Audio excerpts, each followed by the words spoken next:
some call it the Christian, communal, democratic so-called living. Some say it's not democratic, it's theocratic. You understand? Well, truly, it is the foundation that Scripture shows us. And we're now in the book of Revelation, so I want everyone to, get Revelation chapter 11, and let's begin there now. What we previously covered in Revelation, and you would have to go into part 1 of this teaching, you understand, get part 1 of this teaching, but for those who are just listening right now and have come in at this part of the teaching, we've already discussed the overview of chapter 11, and we've touched on chapter 1. We're still in chapter 1, and we're overstanding the foundations of what the Mekdes, the holy place is, the tabernacle dwelling place. You understand? That we have to establish, that we were commanded to establish, you understand, in this time.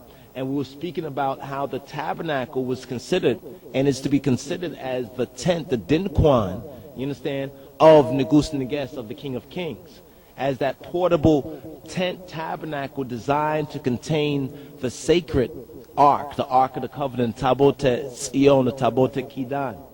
You understand, the special symbol of Negus Neges' presence, you understand, with his holy people, with we as Ethiopiawian, Ibrawiyan. And that Mekdes, that tabernacle, that tent, was surrounded by another court, which consisted of the 12 tribes of Israel. Now, whenever they moved to another location, you understand, that tabernacle, it also moved, you understand, until it found its so-called final resting place in Negus Solomon's time, around 1024 to 967 BCE, when he commissioned the building of the stone temple, the stone Masonic temple at Jerusalem, Solomon's temple.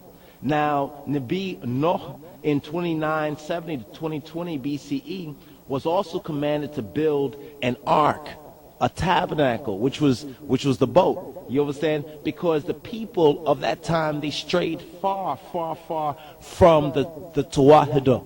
You understand? From the Aritit Hymenot.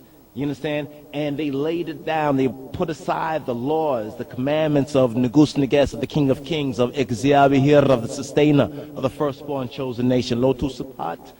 Now, Negus Neges, the King of Kings, he decided to destroy humanity from off of the face of the planet Earth. Now, that's in the Orit Zefet Aret, chapter 6, verse 5 to 8.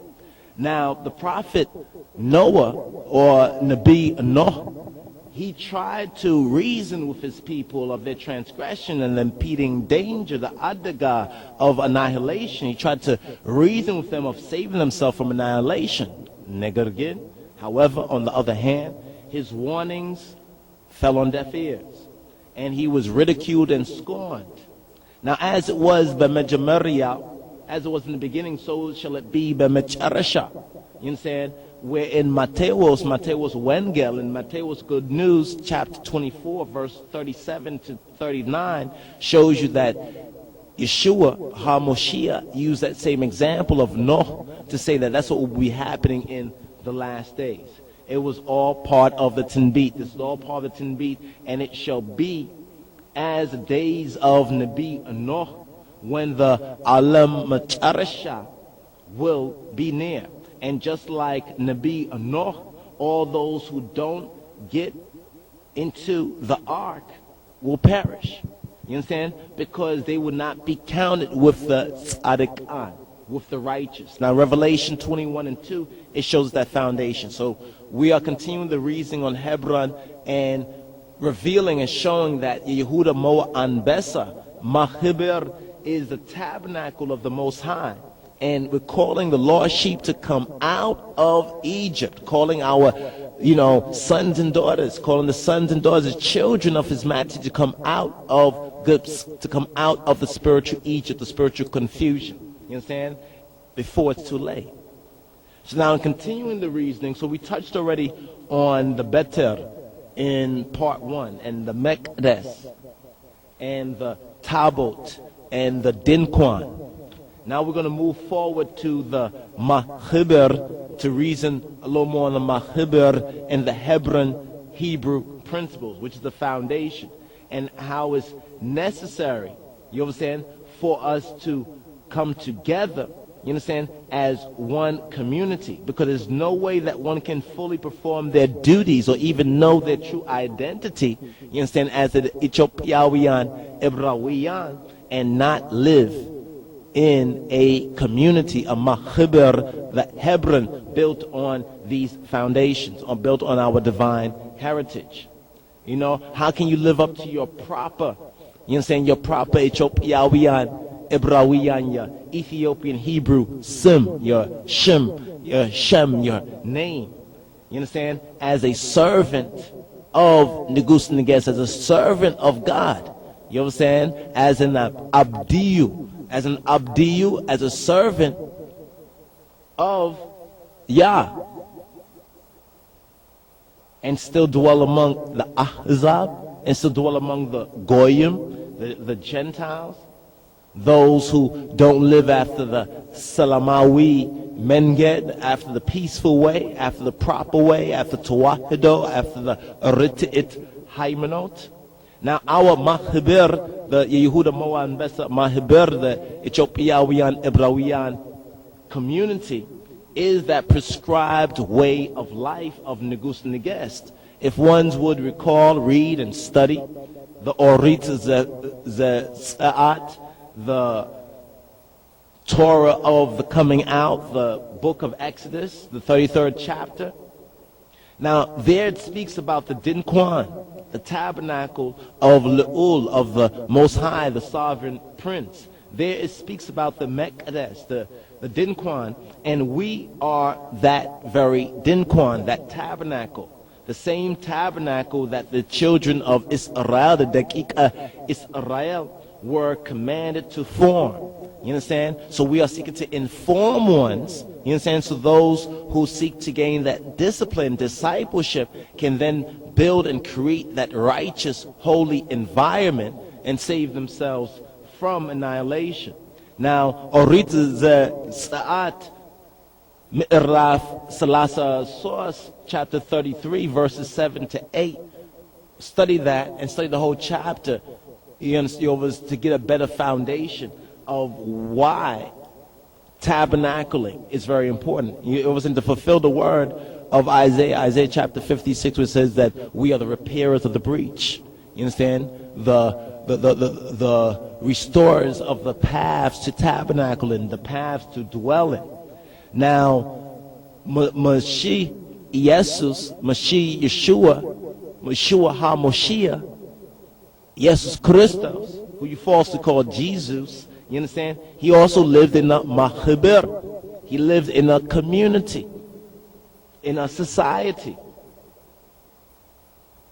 Yovas, he was a member, as some would say, of the Essenes, just like Johannes Matemku, just like John the Baptist.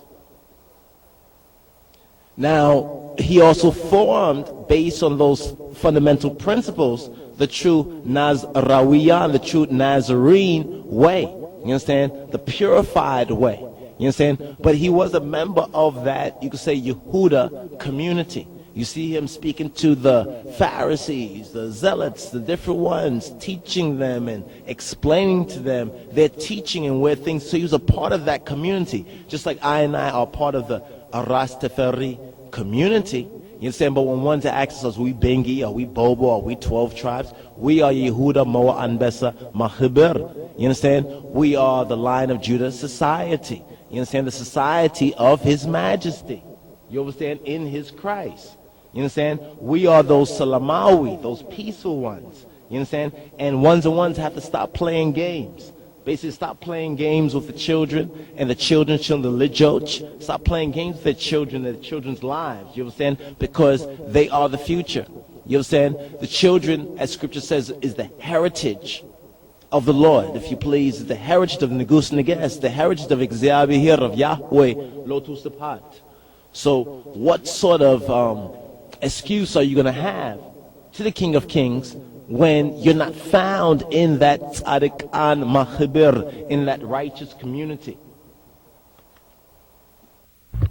Yes, I give thanks and praise to the King of Kings. Yes, I, Alphana, Alpha, the Alpha and the Omega. Yeah. Negus nigga start chilling now. And his blameless queen, you know, I mother, you know, the mother of the mother of I house. Yes, I. So we're not gonna talk off our mouth, we're gonna actually run some more relics, you know, some more relics for the King of Kings. So